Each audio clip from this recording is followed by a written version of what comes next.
Dear students, Assalamu alaikum. Our today's topic is class Mammalia and general characters. आपकी screen पे एक chart display हो रहा है जिसमें डाइवर्स टाइप्स ऑफ मैमल्स की डायग्राम्स शो की हुई हैं.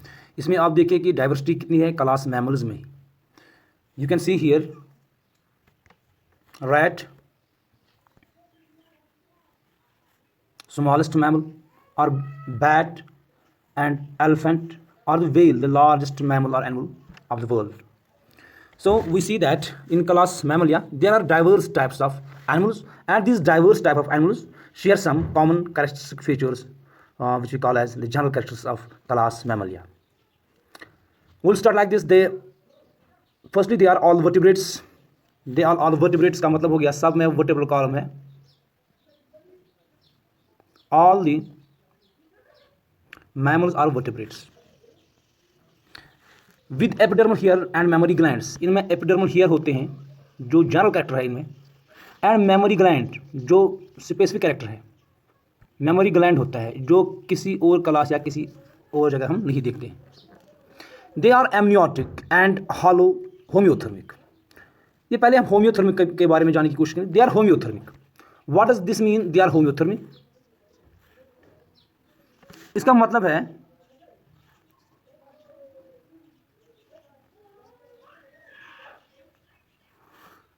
है दे कैन रेगुलेट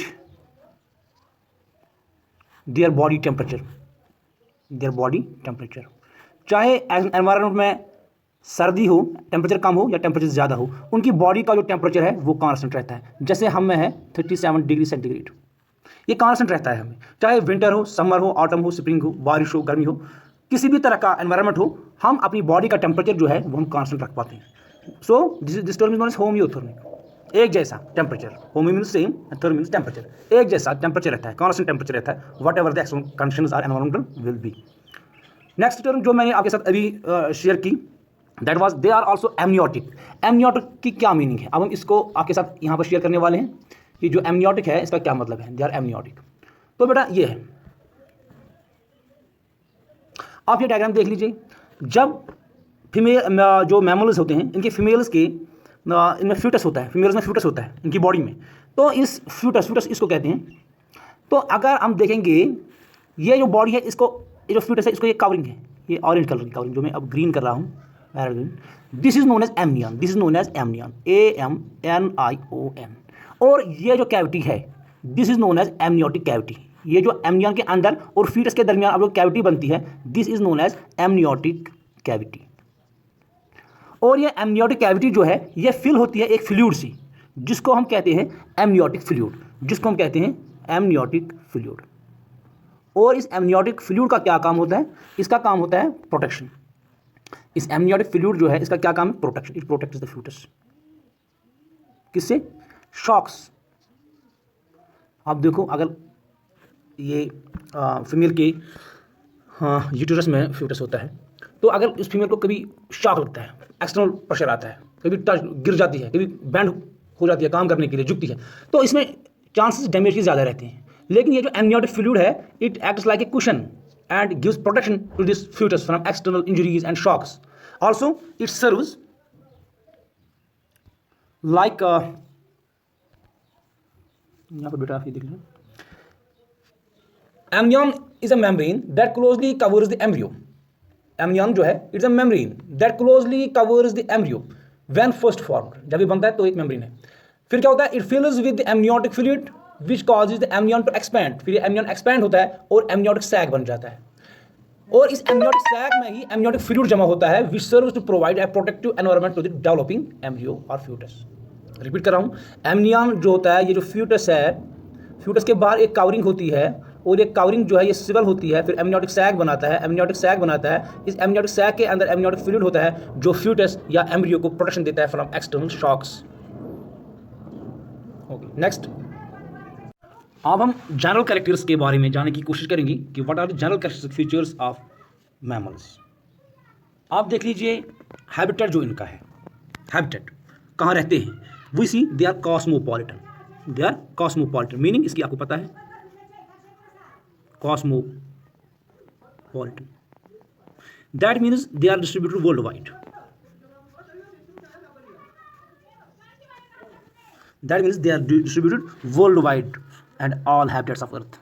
अब बॉडी इनकी कैसी है? Body is divided into head, neck, trunk and tail. आप देख लीजिए यहाँ पर head, neck, trunk and tail. Body is divided into head, neck, trunk and tail. But ये जो ट्रंक है it is further divide into thoracic and abdomen. कैसे? क्योंकि ये जो यहाँ पर हम देखते हैं थोरेसिक और एब्डोमेन, अगर हम देखेंगे हमारी चेस्ट कैविटी जो है तो यहाँ पर डायफ्राम होता है, यहाँ से लंग्स होते हैं और यहाँ से इंटेस्टाइन्स। तो ये जो थोरेसिक कैविटी है ये दो हिस्सों में डिवाइड होती है। एक तो इसको कहते हैं ट्रंक जो है that is thoracic and lower one is abdomen, जिसमें इंटेस्टाइन्स बाकी चीज़ें होती हैं। Next character feature that is appendix. अगर हम अपेंडिक्स की बात करेंगे तो जाहिर बात है they have two pairs of appendix, they have two pairs of appendix. Two pairs of appendix इनमें होती हैं, लेकिन पेंटाडैक्टाइल जॉइंटेड लिम्स। पेंटाडैक्टाइल का मतलब हो गया हमारी हैंड को आप देख लीजिए, इसमें 5 डिजिट्स होती हैं, 1 2 3 4 5। हमारी फुट को आप देख लीजिए, इसमें भी 5 डिजिट्स होती हैं। This means pentadactyl, PENTA। Penta means 5, dactyl DECTYL। Next 4 limbs भी होते हैं पेंटाडैक्टाइल और हाइंड लिम्स भी पेंटाडैक्टाइल होते हैं। एक्सेप्शंस आर ऑलवेज देयर कि कहीं पर हुप्स हैं, कहीं पर कुछ और हैं, लेकिन ये कैरेक्टरिस्टिक फीचर भी इनमें है। जॉइंटेड अपेंडेज हैं, 2 पेयर्स हैं, ये जनरल सब में होते हैं। और पेंटाडैक्टाइल भी कहीं कहीं पे हम देखते हैं, जैसे कि हम ये मंकीज़ में, मैन में, कुछ और एनिमल्स में पेंटाडैक्टाइल देखते हैं। और जो हाइंड लिम्स यहाँ पर है, हाइंड लिम्स जो है ये मॉडिफाइड होती हैं, मॉडिफाई हुई होती हैं। किस लिए? Walking, running, climbing, swimming, flying, burrowing. Walking के लिए ये जो लेग्स है ये वॉकिंग के लिए भी हैं, ये क्लाइंबिंग के लिए भी हैं। मंकीज़ में आप देख लीजिए, ये कहीं कहीं पे हम देखते हैं स्विमिंग के लिए भी हैं, जैसे ये वेल्स में है। ये कहीं कहीं पे हम देखते हैं ये बरोइंग के लिए हैं, जैसे रैबिट में है। तो अपेंडिक्स का ये होता है फंक्शन। डायफ्राम मैंने ऑलरेडी डिस्कस किया हुआ कि डायफ्राम जो है ये पिक्यूलर कैरेक्टर है। जो हमारी बॉडी है यहाँ पर एक मस्कुलर स्ट्रक्चर होता है जिसको हम डायफ्राम कहते हैं, और डायफ्राम जो है ये हमारी लंग्स को इंटेस्टाइन से सेपरेट करता है। इसको हम बोलते हैं थोरेसिक कैविटी, इसको हम बोलते हैं एब्डोमिनल कैविटी। तो ये डायफ्राम मैमल्स का पिक्यूलर कैरेक्टर है। The main body of trunk is internally divided into 2 parts, thoracic and abdominal. किससे? By transverse circular portion known as diaphragm. तो यहाँ पर आपको डायग्राम में जैसे ठीक ठीक दिख रहा है कि जो ट्रंक पोर्शन है हमारी बॉडी का है, ट्रंक पोर्शन जो हमारी बॉडी का है that is this portion, it is divided by this diaphragm into thoracic cavity and abdominal cavity. It's a muscular circular structure which separates transversely our trunk into 2 parts, thoracic part and abdominal part. Now the general characteristics के बारे में देखेंगे, general जो systems हैं उनके बारे में जानने की कोशिश करेंगे। Number first is digestive system. तो डाइजेस्टिव सिस्टम आप देख लीजिए यहाँ जो हम भी इसी में आते हैं, मतलब मैन है, एलिफेंट है, काउ है, शीप है, गोट है, ये सारे मैमल्स में ही आते हैं। अब डाइजेस्टिव सिस्टम के बारे में देखेंगे। टीथ जो है हमें टीथ जो हैं तो ये किस किस्म के हैं और इनके टाइप्स के हैं। Teeths are here in mammals, they are heterodont, thecodont, diphyodont. तीनों टर्म को हम आज से डिफाइन करेंगे। दे आर हेटेरोडोंट। टीथ जो है हमें या मैमल्स में वो हेटेरोडोंट होते हैं। What does this word heterodont mean? तो हेटेरोडोंट टीथ है हमें, हेटेरो का मानी हो गया डिफरेंट, डोंट का मानी हो गया टीथ, हेटेरोडोंट। मतलब आप देख लीजिए कि हमारा जो टीथ हैं इनमें इंसिजर्स होते हैं, कैनाइन्स होते हैं, प्रीमोलर्स होते हैं, मोलर्स होते हैं और विजडम टीथ जो लास्ट वाले होते हैं, विजडम टीथ जो 30 ईयर्स के बाद आते हैं। तो ये हैं डिफरेंट टाइप्स ऑफ टीथ। ये जो हैं इंसिजर्स ये ऐसे होते हैं कटिंग के लिए, कैनाइन्स जो टीयरिंग के लिए होते हैं वो कोनिकल होते हैं, ऐसे होते हैं। जो प्रीमोलर्स होते हैं वो ऐसे होते हैं। अब जो मोलर्स होते हैं वो ग्राइंडिंग के लिए होते हैं और ऐसे मोटे मोटे होते हैं। तो ये हो गया विजडम टीथ, लास्ट में आता है। तो आगे अब ये हो गया हेटेरोडोंट का आगे समझ। Heterodont means we have different types of, we have teeth with different shapes, different functions, like incisors for cutting, bite करने के लिए, like canines for cutting and tearing, जैसे हम मीट जो खाते हैं वो इंसिजर्स से हम काटते हैं। वे premolars and molars for grinding and chewing.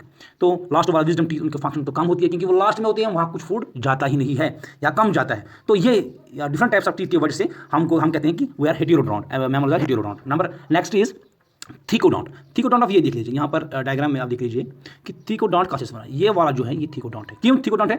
हमारे जो टीथ हैं ये आप देख लीजिए, इंसिजर या कैनाइन है ये, तो ये एक सॉकेट में है, बोनी सॉकेट में फंसा हुआ है। हमारा टीथ मसल्स पर नहीं होता है बल्कि ये सॉकेट्स में फिक्स होता है। कहीं कहीं पर ये इसमें 2 रूट्स होते हैं, जैसे इसमें प्रीमोलर में या मोलर में, और कहीं कहीं पे इसमें तीन रूट्स होते हैं। तो अगर आप यहाँ पे गौर से सुनोगे तो ये मैं कह रहा हूँ कि thecodont teeths are those teeths which lie in the socket of our jaw bones, वो हमारी जाज के अंदर होते हैं, सॉकेट्स में होते हैं, फिक्स होते हैं, और उनमें रूट्स भी होते हैं, कहीं कहीं पे एक, कहीं कहीं पे दो, कहीं पे तीन। देखा गया है कि जो अपर जॉ में जो टीथ होते हैं उसमें ज़्यादा रूट्स होते हैं as compare to lower jaw. Upper jaw वाले मोलर्स में, अपर जॉ के मोलर को जो होता है उसमें 3 रूट्स भी होते हैं। इसको कहते हैं ऊपर वाले, इसको क्राउन कहते हैं, इसको क्राउन कहते हैं, इसको नेक कहते हैं और इसको रूट कहते हैं। और जहाँ पर ये टीथ जिस सॉकेट में फिक्स होता है हमारी जाज में उसको कहते हैं बोनी सॉकेट, चाहे लोअर जॉ हो या अपर जॉ। ये दूसरा। तीसरा एक और टर्म है यहाँ पर डाइफोडोंट। डाइफोडोंट क्या हो गया? Diphyodont, diphyo means two, dont means teeth. तो ये वो टीथ हैं जो 2 बार आती हैं। आप देखिए we have 2 sets of teeth. Number 1 is milk teeth, number 2 is permanent teeth. तो 2 बार हमें टीथ आते हैं, डिसिडुअस टीथ भी इनको बोलते हैं। एक तो मिल्क टीथ होते हैं जो after the age of 5 to 7 ये ड्रॉप होते हैं, फिर हमें नए टीथ आते हैं, तो उनको हम कहते हैं परमानेंट टीथ। सो डाइफोडोंट, वो दांत जो 2 बार लाइफ टाइम में आते हैं उनको डाइफोडोंट कहते हैं।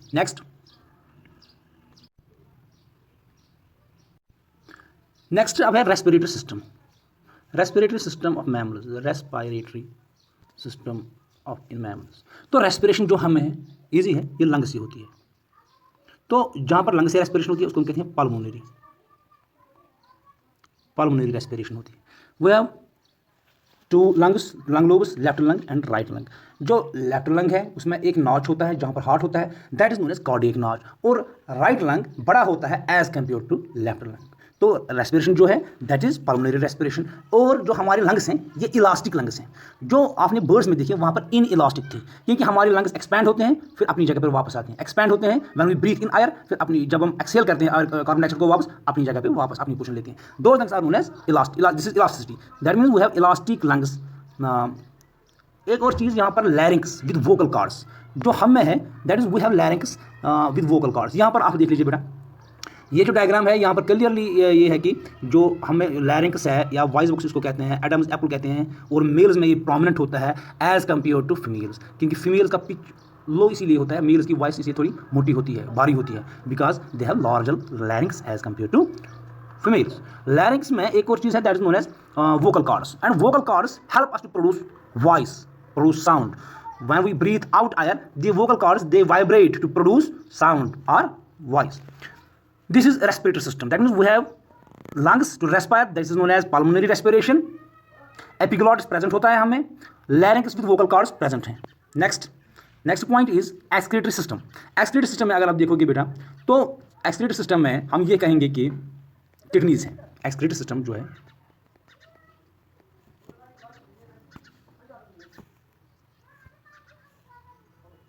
excretory system जो है that is kidneys. We have kidneys. लेकिन किस टाइप की किडनीज? मेटानेफ्रिक। ये मेटानेफ्रिक क्या हो गया?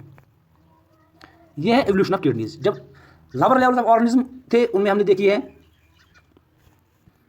प्रोनेफ्रॉस किडनीज, फिर मीजोनेफ्रॉस किडनीज, फिर मेटानेफ्रॉस किडनीज। अब हमारे एम्ब्रियो में मीजोनेफ्रॉस किडनीज होती हैं, लेकिन जब बर्थ होती है एक बेबी की तो ये मीजोनेफ्रॉस किडनीज चेंज होकर फिर मेटानेफ्रॉस किडनीज बन जाती हैं। तो हमें जो है एक्सक्रीशन के लिए किडनीज हैं, 1 pair of kidneys, left kidney and right kidney. They excrete urea, so we are ureotelic. We have ample amount of water to take in, so the excretory material produced in our body is urea. We eliminate this urea, so we are ureotelic organisms or animals. One more thing, that we store this urea or urine in a sac like structure, that is known as urinary bladder. हम urinary bladder present होता है, हम ureotelic animals हैं, और kidneys जो हैं वो metanephric हैं. That is excretory system of mammals.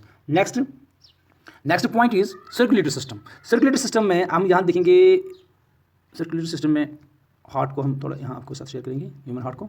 तो ये देख लीजिए बेटा, जो सर्कुलेटरी सिस्टम है in mammals, heart is 4 chambered, 2 auricles and 2 ventricles. यहाँ पर देखिए ऑरिकल है, वेंट्रिकल है। Heart is 4 chambered, 1 2 3 and 4। Heart is 4 chambered. Upper वाले जो चैम्बर्स हैं उनको हम ऑरिकल्स या एट्रियम के नाम से जानते हैं, और लोअर वाले जो हैं उनको हम वेंट्रिकल्स के नाम से जानते हैं। 2 upper ones are known as auricles, lower ones are known as ventricle. Heart जो है इसमें 4 चैम्बर्स होते हैं। यहाँ पर double circulation, only left double circulation का क्या मतलब हो गया? डबल सर्कुलेशन यहाँ पर आप देख लीजिए, डबल सर्कुलेशन की मीनिंग है कि ये जो हार्ट है यहाँ ब्लड 2 बार आता है फिर हमारी बॉडी में जाता है। जैसे डायग्राम है, ये बॉडी है, यहाँ पे बॉडी से ब्लड निकल के यहाँ राइट साइड ऑफ हार्ट और राइट ऑरिकल में जाता है, फिर राइट वेंट्रिकल में, फिर राइट वेंट्रिकल से निकल के ये लंग्स में जाता है, जहाँ पर इसके साथ ऑक्सीजन मिल जाता है, ऑक्सीजन अंदर आ जाता है और कार्बन डाइऑक्साइड बाहर चला जाता है, और यहाँ पर ऑक्सीजन जो है वो अंदर आ जाता है, कार्बन डाइऑक्साइड बाहर जाता है। तो फिर ये ऑक्सीजन रिच ब्लड जो है वो यहाँ से जाके लेफ्ट ऑरिकल में आता है, लेफ्ट ऑरिकल से लेफ्ट वेंट्रिकल में, लेफ्ट वेंट्रिकल से फिर जाता है पूरी बॉडी में। तो हार्ट में ब्लड एक बार बॉडी से निकल के आ जाता है, फिर हार्ट में आ जाता है, फिर हार्ट से निकलता है, फिर लंग्स में आता है, फिर लंग्स से निकलता है, फिर हार्ट में आ जाता है, फिर हार्ट से निकल कर बॉडी में आ जाता है। आप देख लीजिए, बॉडी से, फिर से रिपीट कर रहा हूँ, बॉडी से ब्लड निकलता है, ये बॉडी से, ये जो बॉडी है, बॉडी से ब्लड निकलता है, हार्ट में जाता है, हार्ट से निकल एक बार हो गया हार्ट में आ गए, एक बार हार्ट में, फिर हार्ट से पूरा निकलता है, फिर लंग्स में आता है, फिर लंग से निकलता है, फिर से एक बार हार्ट में आता है, फिर हार्ट से निकल के फिर से बॉडी में आता है। दैट मीन्स बॉडी में ब्लड सर्कुलेट होने से पहले 2 बार ये हार्ट में चलता है, हार्ट के थ्रू आता है। जैसे बॉडी से निकलता है impure blood carbon dioxide rich, वो हार्ट में आ जाता है, हार्ट उसको पंप करता है ऑक्सीजनेशन के लिए, वो लंग्स में जाता है, तो लंग्स में ऑक्सीजन इसके साथ मिलता है और कार्बन डाइऑक्साइड बाहर जाता है, फिर लंग से निकल के फिर से हार्ट में आता है, फिर हार्ट उसको फिर से पंप करता है, फिर जाके बॉडी में आता है। बॉडी में जाने से निकलने के बाद हार्ट में 2 बार ब्लड जाता है, एक बार आता है यहाँ पे, फिर दूसरा, फिर लंग्स में, फिर लंग्स से निकल के फिर आता है हार्ट में लेफ्ट साइड में, फिर लेफ्ट साइड से निकल के फिर बॉडी में आता है। This is known as double circulation of blood. Next is, अगर हम देखेंगे इसमें तो आरबीसीज जो यहाँ पे हैं, they are biconcave, circular and non nucleated. Biconcave की मीनिंग है यहाँ से भी कनकेव, बाई कनकेव को योर कनकेव, योर कनकेव, आसना बाई कनकेव, 2 साइड से जो कनकेव होता है। आप ये देख लीजिए, जैसे कि आपने अपने हाथ में एक च्युइंग गम लिया, इसको यहाँ से भी प्रेस किया, यहाँ से भी प्रेस किया, तो ये अंदर आ जाएगा, इधर से, ये भी इधर से अंदर आ जाएगा, इसको हम कहते हैं बाइकनकेव। बिल्कुल, आप ये देख लीजिए, ये आरबीसीज है, ये आरबीसीज है, यहाँ से थोड़ा अंदर अंदर है, यहाँ से जो आरबीसीज है ये वाला पोर्शन, ये इसका अंदर है, कनकेव पोर्शन है, और यहाँ से भी अंदर होगा ये। That means biconcave. आरबीसीज जो है बाइकनकेव और सर्क्यूलर है, इनकी शेप जो सर्क्यूलर है, और नॉन न्यूक्लिएटेड, इनमें कोई न्यूक्लियस नहीं होता है। रिपीट कर रहा हूँ, जो आरबीसीज हैं वो बाइकनकेव है, जो आरबीसीज हैं यहाँ पे वो बाइकनकेव है। ये जूम करके इमेज है, जूम की हुई इमेज है, आप देख लीजिए यहाँ पे जो आरबीसीज है ये सर्कुलर है और बाइकनकेव है, ये वाला पोर्शन कनकेव पोर्शन, यहाँ से भी इसको कनकेव पोर्शन होगा, बाइकनकेव है और विदाउट एनी न्यूक्लियस, कोई इसमें न्यूक्लियस नहीं है। Next is nervous system. Next is nervous system. Nervous system के बारे में हम ऐसे जानने की कोशिश करेंगे कि नर्वस सिस्टम जो है वो वेल डेवलप्ड है। यहाँ पर सेंट्रल नर्वस सिस्टम है, पेरिफेरल नर्वस सिस्टम है और ऑटोनॉमस नर्वस सिस्टम है। सेंट्रल नर्वस सिस्टम में आता है ब्रेन, सेंट्रल नर्वस सिस्टम जो है बेटा, इसमें ब्रेन आता है जो हमारे स्कल में होता है, और स्पाइनल कॉर्ड। जी, ब्रेन और स्पाइनल कॉर्ड, ये सेंट्रल नर्वस सिस्टम है। अब ब्रेन के अलग अलग पार्ट्स होते हैं और स्पाइनल कॉर्ड्स के भी अलग अलग पार्ट होते हैं। स्पाइनल कॉर्ड जो है ब्रेन की जो प्रोटेक्शन है वो देता है सिकल। सिकल जो है वो डाइकॉन्ड्रिक है यहाँ पे मैमल्स में, और ब्रेन को प्रोटेक्ट करता है एक्सटर्नली, क्योंकि ब्रेन जो है it is delicate soft organ of our body and most important organ. यहाँ पर आप देख लीजिए ब्रेन से निकलता है ये वाला portion, this is known as spinal cord. तो स्पाइनल कॉर्ड को प्रोटेक्शन के लिए बाहर से हड्डियों का ढांचा जैसा होता है, जिनको हम कहते हैं वर्टेब्रल कॉलम। वर्टेब्रल कॉलम जो है ये वर्टिब्रीज का बना होता है। जो अब हमारी नेक में जो वर्टिब्रीज हैं उनको हम कहते हैं सर्विकल वर्टिब्रीज, जैसे C1, C2, 3, 4, 5, 6, 7, 8 तक। फिर थोरेसिक वर्टिब्रीज जो थोरेसिक रीजन में है अप टू डायफ्राम, उनको कहते हैं थोरेसिक वर्टिब्रीज। फिर जो वर्टिब्रीज हमारे लंबर रीजन में है, दो नोन एज लंबर वर्टिब्रीज। फिर सैक्रल जो टेल बोन है, टेल बोन इसको हम कहते हैं, तो वहाँ पे भी कुछ है। तो ये है सेंट्रल नर्वस सिस्टम जो मैमल्स में हम देखते हैं। अब peripheral nervous system. Peripheral nervous system क्या हो गया? पेरिफेरल नर्वस सिस्टम जो है it is the division of nervous system containing all nerves that lie outside the central nervous system. The primary role of peripheral nervous system is to connect the central nervous system to the organs, limbs and skin. अगर ये brain है, ये spinal cord है, जो brain और spinal cord से nerves निकलती हैं जो हमारे लिम्ब्स को, हमारे हार्ट को, किडनीज को, स्किन को, लेग्स को, इंटरनल ऑर्गन्स को सप्लाई करती हैं, उन नर्व्स को हम कहते हैं पेरिफेरल नर्वस सिस्टम। मैं रिपीट कर रहा हूँ, जो हमारा ब्रेन है और जो स्पाइनल कॉर्ड है ये सेंट्रल नर्वस सिस्टम है, ब्रेन और स्पाइनल कॉर्ड। जो सेंट्रल नर्वस सिस्टम से निकल के आते हैं नर्व्स, जो कनेक्ट करती हैं सेंट्रल नर्वस सिस्टम को with our body's organs like skin, like arms, legs, hand, eye, ears, other organs, this is known as peripheral nervous system. यहां पर इसको जूम कर सकते हो आप, सर जो नर्वस सिस्टम है इसके दो पार्ट्स हैं, एक तो है सेंट्रल नर्वस सिस्टम, जो हम कहते हैं सेंट्रल नर्वस सिस्टम जो है that is brain and peripheral nervous system, इसमें ब्रेन और स्पाइनल कॉर्ड आता है। और पेरिफेरल नर्वस सिस्टम के दो और टाइप्स हैं, that is automatic nervous system and somatic, autonomic and somatic. Autonomic में फिर और दो टाइप्स हैं, और ये सोमैटिक नर्वस सिस्टम में फिर और टाइप्स हैं। हमें जनरली देखना है कि जो यहाँ पर जनरल कैरेक्टर हमें पढ़ना है, जो नर्वस सिस्टम है वहाँ पर सेंट्रल नर्वस सिस्टम भी है, पेरिफेरल नर्वस सिस्टम भी है, ऑटोनॉमस नर्वस सिस्टम भी प्रेजेंट है। Both cerebrum and cerebrum are large. अब आप देख लीजिए सेरिब्रम और सेरिब्रम जो है वो लार्ज है, यहाँ के ये ब्रेन के पार्ट्स होते हैं। जब हम ब्रेन को डिटेल में पढ़ेंगे, या ब्रेन की डायग्राम आप देख लीजिए, वहाँ पे इस ब्रेन में दो ऐसे स्ट्रक्चर्स हैं जिनको हम कहते हैं सेरिब्रम और सेरिब्रम, सेरिब्रम और सेरिब्रम, वो यहाँ पे प्रोमिनेंट है और लार्ज है। 12 पेयर्स ऑफ क्रैनियल नर्व्स भी हैं, 12 पेयर्स ऑफ क्रैनियल नर्व्स मौजूद होती हैं in almost all mammal. Corpus callosum ये प्रेजेंट होता है, कॉर्पस कैलोसम जो है ये भी प्रेजेंट होता है। तो आगे जाते हुए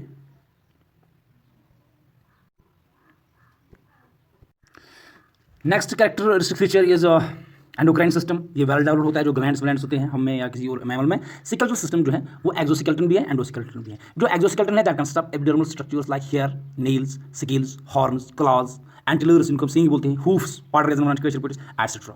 एंडोस्केलेटन जो है वो बोनी होता है और कार्टिलेज का भी होता है, जैसे ईयर्स में कार्टिलेज है, नोज में कार्टिलेज है, जो जॉइंट्स है वहाँ पर कार्टिलेज है। जो बाकी एंडोस्केलेटन है that is made up of bones, bony है वो।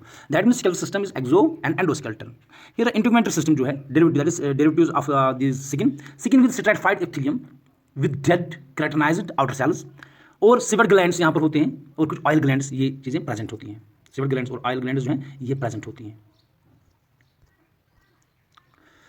तो एक और चीज़ है यहाँ पे दैट इज इंटीग्मेंटरी सिस्टम के बाद रिप्रोडक्शन अगर हम देखेंगे दैट इज यूनिसेक्सुअल, मेल है फीमेल अलग है, सेक्सुअल डायमॉर्फिज्म प्रोमिनेंट है, मेल और फीमेल में डिफरेंस होती है। Copulatory organ is present in males, present होता है, बर्ड्स में नहीं होता था एव्स में, लेकिन यहाँ पर यूटरस जो है for future development in females present होता है। फीमेल्स और विविपेरस फीमेल्स जो हैं वो बच्चे देती हैं। Fertilisation is internal, fertilisation body के अंदर ही होती है, फीमेल बॉडी के अंदर ही होती है। Fusion of egg and sperm, development is direct, no larval stage involve, that is development is direct. Parental care आप देखोगे आपके इमेज पे यहाँ पे है एक कंगारू है, दूसरा यहाँ पर ये पोलर बियर है। आप देख लीजिए कि पोलर बियर कैसे अपने बच्चों को फीड करता है इन दिस स्नो और इन दिस कोल्ड और चिल्ड वाटर। या यहाँ पर देख लीजिए जो मार्सुपियल्स हैं या कंगारू जो है इसके बिल्कुल एब्डोमेन पे एक पाउच जैसा होता है, उसी में अपने बच्चे को तब तक रखते हैं जब तक कि वो मैच्योर ना हो जाए, पूरा ठीक ना हो जाए। वहीं पे उसको मेमोरी ग्लैंड्स भी होते हैं, वो बच्चा वहीं पे दूध भी पीता है। आप देखिए पैरेंटल केयर क्या है, यहाँ पर देख लीजिए पैरेंटल केयर सारे मैमल्स में वेल डेवलप्ड है। Females nourish young ones with milk of mammary glands, mammary glands सारे फीमेल्स में होते हैं। तो यहाँ पर कंगारू देख लीजिए या पोलर बियर देख लीजिए, आल्सो इन ह्यूमन्स, काव, गोट, शीप, वहाँ पर जो मेमोरी ग्लैंड्स होते हैं वो अपने बच्चे को अच्छे से ख्याल रखते हैं और उसका परवरिश दूध से करते हैं। क्लासिफिकेशन देख लीजिए, lastly we will go to classification portion, that is mammals जो हैं वो 3 बड़े बड़े ग्रुप्स में डिवाइड हैं, that is Prototheria, Metatheria, Eutheria. Prototheria क्या है? Prototheria, Metatheria, Eutheria. जो मैमल्स हैं यहाँ पर 3 क्लास हैं, एक तो है प्रोटोथीरिया, दूसरा है मेटा, तीसरा है यूथीरिया। याद रखिए प्रोटोथीरिया, मेटाथीरिया, यूथीरिया। जो प्रोटोथीरिया है उनको कहते हैं एग लेइंग, वो एग देते हैं, अंडे देते हैं। जैसे डक बिल्ड प्लेटिपस या इकेडिना है, सुपाइनी आंट ईटर है, आप इनको सर्च कीजिएगा गूगल पे, ये सुपाइनी आंट ईटर, इकेडिना की इमेजेस, ये एग देती हैं। So these animals have been put under a group known as prototheria. अब मेटाथीरिया की बात करेंगे। मेटाथीरिया मार्सुपियल मैमल्स, जो कंगारू मैंने अभी आपको दिखाए वो मेटाथीरिया में आते हैं कंगारू। या ये है अब एक और ग्रुप इसमें जिसको कहते हैं यूथीरिया। यूथीरिया जो है इसमें कंगारू, ये कंगारू ग्रुप, इसमें कंगारूज आते हैं। जो यूथीरिया है इसमें रेस्ट मैमल्स आते हैं, जो प्लेसेंटल मैमल्स हैं। प्लेसेंटा का समरानिस प्लेसेंटल मैमल्स यूजन बच्चस फीड करान यम थ्रू बच्चे माजन शिकमस मज, तो प्लेसेंटा थ्रू ही वो फीटस को फूड मिलता है, through blood, through other things. तो प्लेसेंटा जिन एनिमल्स में होता है, जिन मैमल्स में होता है, उनको रखा गया है यूथीरिया में। यहाँ पे श्रू आता है, यहाँ पर माउस आता है, यहाँ पर रैट है, बैट है, फॉक्स है, ये स्क्वायरल भी है, रैबिट है, हियर है, वेल है, dolphin, cat, dog, tiger, lion, elephant, horse etcetera eutheria में आते हैं। होप आपको आज का टॉपिक समझ आया होगा। अगर कहीं पे कोई पॉइंट आपको अंडरस्टैंड नहीं हुआ तो प्लीज़ आप मैसेज में लिख दीजिएगा, I will try to clear in the next lecture. Till then अल्लाह हाफिज़।